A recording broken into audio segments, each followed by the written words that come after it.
5 of our 6-day tour of the Outback. For me, this was the highlight of the week, a spectacular ride along the Finke River into the Finke Gorge. These red dirt highways crisscross the Outback. There's plenty of variety. One moment they are wide and straight, then they narrow into gentle curves.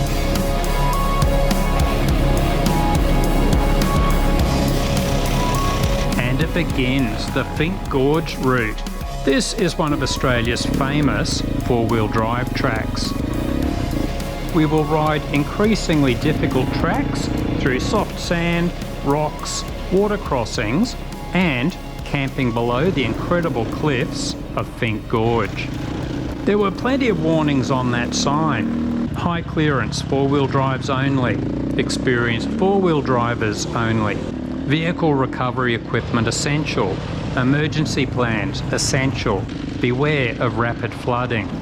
We have 2 support vehicles and just the right bikes for the job. Some of the upcoming tracks would be incredibly difficult, if not impossible, on fully laden adventure bikes.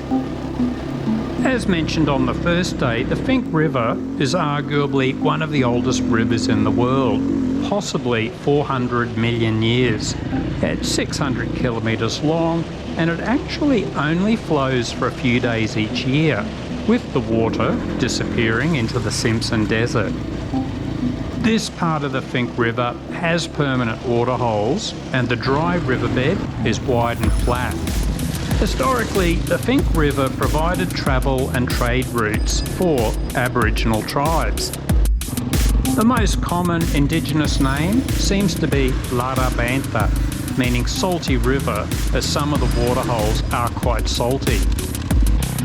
Lots of alternating patches of soft sand and gravel. The riding technique for both seems to be quite similar. Weight to the rear of the bike. Speed is your friend. The faster you go, the more you ride on top of the sand instead of digging in. Try to avoid using the front brake and just gradually reduce throttle instead.